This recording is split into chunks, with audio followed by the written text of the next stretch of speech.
Hey everybody, this is Brad from Johnson Small Engines, better known as the one-handed mechanic. If I can do it, you can too. We have here a LT46 Cub Cadet. It's an XT1 Enduro series. It has a 46-inch mower deck, and I'm going to show you how to operate it. We're going to open up the hood, and we're going to check the oil first. Okay, so here's the oil. This one has the Kohler 7000 series 22 horsepower engine. There is different engines and a lot of different of the Cub Cadet tractors. So this is the XT1 Enduro series, and this has a 22 horsepower Kohler series engine on it.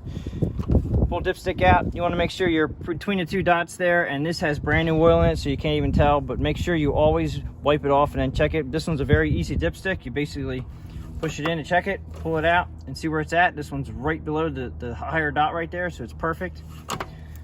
Gas tanks here. It does have a little level indicator right here, so you can see how much gas you have in it, or you can just open the hood and look in there. It says right here, unleaded only. As far as the controls on it, we have the throttle here. We have turtle, rabbit, and choke. Okay, so that's a little sign for choke. So this will go up to full speed here, and you'll feel it hit a notch. And then when you want to put up in a choke, you have to bump this up a little bit, up in choke, hold it in choke until it starts, and then bring it down. I usually bring it down to medium throttle, a little bit less than that, depending on the temperature outside. Right here we have your brake slash clutch. It's both. It disengages the hydro and also puts the brake on. On the other side, we have some handle levers over here.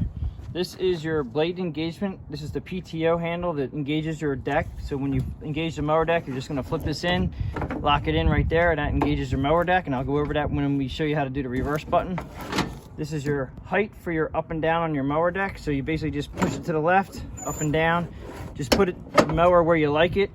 And all the way up here, it's the highest you can go, and then you can just run it that way if you want to. Pedals down here, forward and reverse. And then we have our ignition switch here, and that's stop. And then this guy right here is just our reverse button here, and I'm going to show you how to operate that. And then you have on and then crank. Okay, now this also has an hour meter, which is very nice, and it's a nice feature for maintenance. Okay, so to start it up, you're going to push your brake slash clutch in all the way, and then you have this brake handle here. That's your emergency brake handle. You can't put it down, and it will lock in your clutch. That also will prevent you from moving, and it also will allow you to start the engine. If you don't have the brake slash clutch pushed all the way in, the tractor will not start. Over here on this side, once you have the brake in, you just turn to on. Now this is where you're gonna have it when you're gonna be riding in reverse, okay? Now I'm gonna go over that with you in a minute, but I just wanted to start it up.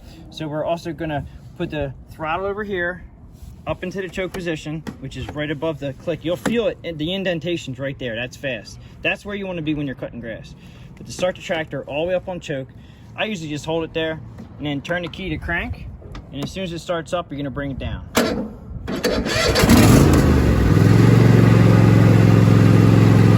much how you start it. And when you want to move, you're going to have to take your brake off. So you push the brake in, the lever here, the handle, it actually popped up on its own, which is a nice feature. So you let the clutch out.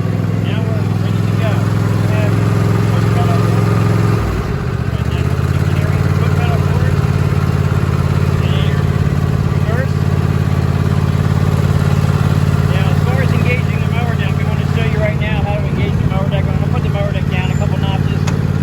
This is the handle. I'm going to see, since you guys can hear me, when I engage the mower deck, we're going to go forward, and I'm going to show you what you have to do to cut and reverse. So mower deck engaged. Now we're going to go forward. Now if you want to cut and reverse, and you try to, it's not going to work. You just go in reverse, shut the engine down. Now you can't wake up. What you have to do is go to your key switch, turn it back to the yellow spot here. This is for reverse. And then you're going to push this button in. You'll see the light is on, light right there. Okay? Now we can go in reverse. And the tractor will not stop. Then you can cut reverse. Leave that on. Some people decide to leave it on. If you don't want to leave it on, just put it to the on position. That'll go off. And then remember, if you want to go back when you can, turn it back to there. Push this button in. And you reverse. You can cut reverse forward with that light on. You can leave it on if you want to get the job done. Okay, now I'm going to turn the engine off. I'm going to disengage the mower deck here. Turn the engine off. I do want to show you, if you have to push this thing, make sure your emergency brake is off. and we have a rod in the back. This is a hydrostatically driven transmission. So this rod in the back here, it shows a person right here pushing it, and it shows a person driving. So what they're trying to show you here is this bar right here is out. Okay, so you will pull it all the way out, and then you can push the tractor as it shows right there. Make sure your emergency brake is off, and now you can push this tractor. It's real easy to push. Okay, you do not want to push this tractor with that in the in position. It's not good for the transmission. So when you're ready to go again, just make sure you push it in. I've had people actually get on their machines, hit the forward pedal, and wonder why they're not going anywhere. And that is because the hydro release valve can be out. I mean, you could have other problems, but if it's a new machine and you went and pushed it somewhere, you ran out of gas or something, you forgot to push the rod back in again, then that's the problem. You have to make sure that rod's in. I did not mention one thing here as far as the seat goes. Underneath the seat, we do have the battery right here. And then as far as your seat adjusting goes, you have a little handle here, and all you have to do is push it up, and then the seat will slide up and down on these brackets so you can move it. So when it's down, when you're sitting down, all you have to do is pull this up, and then you can move it forward or backward, and it just locks in wherever you want it. It's a nice feature on the seat there. If you guys have any questions on this, that should be it for how to operate the Cub Cadet LT46 XT1 Enduro Series tractor. It has the Kohler 7000 series engine on it. If you guys like this video, please give it a thumbs up, please subscribe, and thanks for watching.